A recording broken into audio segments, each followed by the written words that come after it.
माननीय Shri Raghav Chadha, 10 minutes. Sir, budget सिर्फ हिसाब किताब नहीं होता sir, it is also an audit of our priorities. ये बताता है कि देश में किसे रिलीफ मिलेगा, किसे वेट करने के लिए कहा जाएगा और किसे एडजस्ट करने के लिए कहा जाएगा। Sir, I rise to speak not on abstract numbers today but on everyday anxieties of Indians. The title of my speech is I do not oppose, I rise to propose. First, I propose joint filing of income tax return. Sir, Bharat का income tax structure individual based income tax वसूलता है, जिसके चलते regardless of your marital status पति पत्नी अलग अलग income कमाते हैं, इनकम टैक्स भरते हैं और इनकम टैक्स रिटर्न फाइल करते हैं। उनकी इनकम को क्लब नहीं किया जाता, एग्रीगेट नहीं किया जाता। इस वजह से डुअल इनकम कपल्स, जिसमें पति पत्नी दोनों पैसा कमाते हैं, इनकम कमाते हैं, उनको सेपरेटली टैक्स किया जाता है, जबकि उनके लॉन्ग टर्म इन्वेस्टमेंट्स शेयर्ड हैं, हाउस होल्ड के खर्चे शेयर्ड हैं, फाइनेंशियल रिस्पॉन्सिबिलिटी शेयर्ड है, चाइल्ड केयर कॉस्ट शेयर्ड है, तमाम लिविंग एक्सपेंसेस शेयर्ड हैं। दुनिया के कई देशों में सर पति पत्नी को एक इकोनॉमिक यूनिट की तरह रिकॉग्नाइज किया गया और joint filing of income tax का प्रावधान दिया गया। लेकिन भारत में खर्चे स्पाउसेस शेयर करते हैं, लेकिन जब इनकम टैक्स भरने की बात आती है तो इनकम टैक्स डिपार्टमेंट दोनों को स्ट्रेंजर्स करार देता है। मैं आपको उदाहरण के माध्यम से समझाना चाहूंगा। सर, समझिए कि दो परिवार हैं, एक ही शहर में रहते हैं, एक ही कंपनी में नौकरी करते हैं। एक परिवार है जो 20 लाख रुपए कमाता है साल का, दूसरा परिवार भी 20 लाख रुपए कमाता है। स्कूल की fees, rent, grocery, medical bill सब समान है, लेकिन इनकम टैक्स अलग अलग। जैसे कि एक पति पत्नी है, राहुल और ऋचा, दोनों काम करते हैं। राहुल साल का 10 लाख कमाता है, ऋचा भी साल का 10 लाख कमाती है। इनकी कुल इनकम 20 लाख रुपए।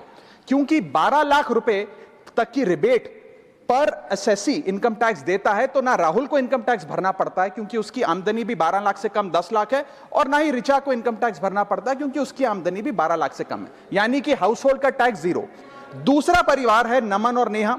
नमन साल का 20 लाख रुपए कमाता है और नेहा ने अपनी नौकरी छोड़ दी। वो घर पर बच्चे का ध्यान रखती है, माता पिता की जो बूढ़े हो गए उनका ख्याल रखती है।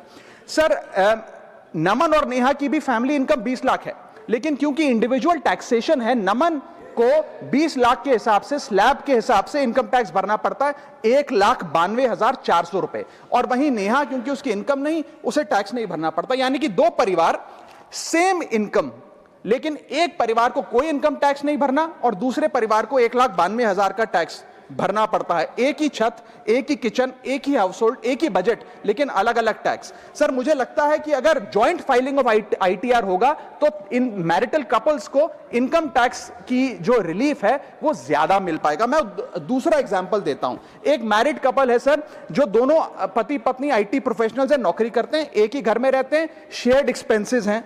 पति 18 लाख रुपए साल का कमाता है, पत्नी 6 लाख रुपए साल का कमाती है, यानी कि कुल इनकम दोनों की 18 जमा 6 24 lakh.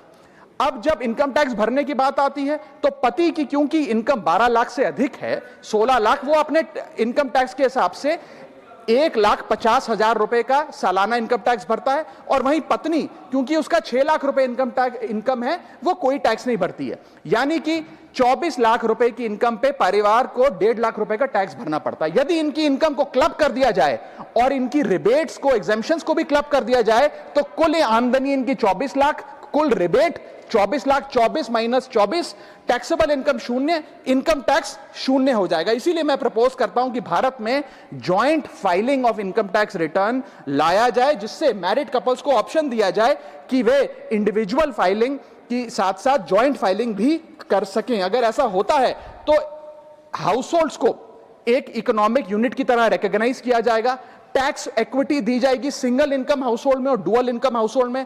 Third, single income earner को अनयूज्ड एग्जेम्पशन अपने स्पाउस की यूज करने का मौका मिलेगा। इनकम डाइवर्जन की प्रैक्टिस, जैसे परिवार में अपनी इनकम ट्रांसफर की जाती है ताकि परिवार वाले रिश्तेदार का स्लैब एक्सप्लॉइट किया जा सके, वो प्रथा बंद होगी। और sir, on a lighter note, ज्यादा लोग शादियां करेंगे ताकि वे इस इनकम टैक्स सेविंग का फायदा उठा सकें। सर, इंटरनेशनल कंपैरिजन मैं करना चाहूंगा। यूनाइटेड स्टेट्स, जर्मनी, फ्रांस जैसे देशों में जॉइंट आईटीआर का सिस्टम लागू है। सर, हमारा इनकम टैक्स स्ट्रक्चर कंपनियां रिकॉग्नाइज करता है, पार्टनरशिप रिकॉग्नाइज करता है, कॉर्पोरेशन रिकॉग्नाइज करता है, यहां तक कि हिंदू अनडिवाइडेड फैमिली को एज एन एसएससी रिकॉग्नाइज करता है। लेकिन हमारे समाज का मोस्ट फंडामेंटल इकोनॉमिक यूनिट, एक न्यूक्लियर फैमिली, पति पत्नी को as one single economic unit recognise नहीं करता, जो करना चाहिए। Sir, my second submission is I propose remove tax on disability pension on armed forces. सर, एक सैनिक जब बॉर्डर पर गोली खाता है तो या तो वो शहीद हो जाता है, या यदि वो बच जाता है तो उसके शरीर का कोई अंग वो खो देता है, डिसेबल हो जाता है। इसके चलते सरकार उसे डिसेबिलिटी पेंशन देती है। ये कोई एहसान नहीं है, ये इनाम नहीं है, ये मुआवजा है, क्योंकि उसने देश की रक्षा करते हुए अपना एक अंग खो दिया, अपनी एक चीज, अपनी जीवन, अब वो एक रिड्यूस्ड क्वालिटी ऑफ लाइफ जिएगा। लेकिन विडंबना है कि आज हम इस डिसेबिलिटी पेंशन पर भी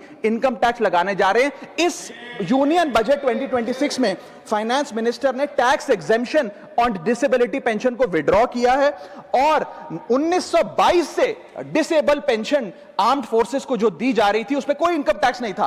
पहली बार 1922 से लेके आज तक कोई इनकम टैक्स नहीं लगा, लेकिन अब हम उस पर इनकम टैक्स लगाने जा रहे हैं, जो कि ठीक नहीं है। मैं आपको एक उदाहरण के माध्यम से समझाना चाहूंगा। एक सोल्जर जो 20 साल का जब था, उसने भारतीय फौज को ज्वाइन किया।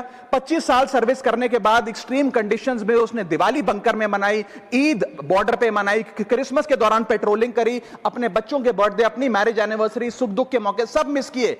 लेकिन उसने अपने सैक्रिफाइस को कभी टैक्स लैब और टैक्स एग्जेम्पशन के चश्मे से नहीं देखा। लेकिन जब ऑपरेशन के दौरान किसी इंजरी के चलते वो अपना कोई अंग खो देता है और मेडिकल बोर्ड उसे 40 से 50% डिसेबल घोषित कर देती है, तो उसके पास दो चॉइसेस होती हैं। या तो वो सर्विस छोड़ दे और पेंशन लेने शुरू लग जाए। अगर सर्विस छोड़ के वो पेंशन लेने लग जाता है तो उसकी पेंशन एग्जेम्प्ट है। लेकिन अगर वो सर्विस नहीं छोड़कर अपनी पूरी टेन्योर काम करता है, अपाहिज होने के बाद, डिसेबल होने के बावजूद भारत माता की सेवा में कार्यरत रहता है, तो उसको डिसेबिलिटी पेंशन जब मिलती है रिटायरमेंट के उपरांत, तो उस पर इनकम टैक्स इस अमेंडमेंट के द्वारा लगाया जा रहा है। सर, ये करके हम एक प्रकार से दो category of wounded soldiers create कर रहे हैं, जिसमें दर्द सहकर जो फौजी ज्यादा काम करता है उससे ज्यादा टैक्स लिया जाएगा। हम अननोइंगली पनिश कर रहे हैं सैनिकों को घायल होने के बाद जो काम करते हैं। So we are penalising courage, we are taxing endurance.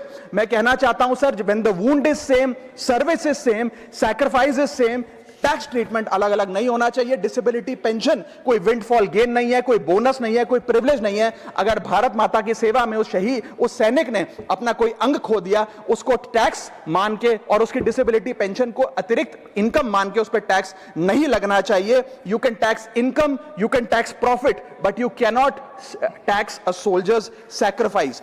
Sir, मैं बस यही कहना चाहूंगा कि एक ग्रेटफुल नेशन एक हाथ से सोल्जर को सल्यूट और दूसरे हाथ से इनकम टैक्स का नोटिस नहीं दे सकता। इसे विड्रॉ करना चाहिए and restore full income tax exemption on disabled pension for all army personal.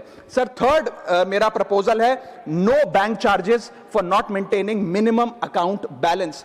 अभी सरकार ने कुछ ही दिन पहले लोकसभा में जवाब देते हुए बताया कि पिछले 3 वित्तीय वर्षों में, फाइनेंशियल ईयर 22-23, 23-24, 24-25 में कुल मिलाकर बैंकों ने 19,000 करोड़ रुपए, आपने ठीक सुना सर, 19,000 करोड़ रुपए minimum account balance penalty bank account holder से वसूली है। ये सबसे स्मॉलेस्ट अकाउंट है, सबसे पुअरेस्ट बैंक अकाउंट होल्डर्स हैं, और इनका क्राइम क्या था कि इनके अकाउंट में मिनिमम अकाउंट बैलेंस नहीं था। जहां पब्लिक सेक्टर बैंक्स ने इन 3 सालों में 8,000 करोड़ और प्राइवेट सेक्टर बैंक ने 11,000 करोड़ रुपए वसूल। मैं आपको एक उदाहरण देना चाहता हूं सर। फर्ज करिए एक मजदूर जो 500 रुपए की दिहाड़ी कमाता है रोज, वो कई हफ्ते महीने सेव कर 6,000 रुपए इकट्ठा करता है, बैंक में खाता खोलता है बड़ी हिम्मत करके और 6,000 रुपए जमा करता है।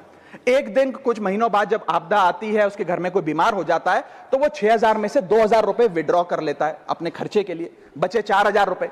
लेकिन बैंक कहता है कि कम से कम 5,000 रुपए का मिनिमम अकाउंट बैलेंस होना चाहिए। उस बेचारे गरीब को तो पता नहीं।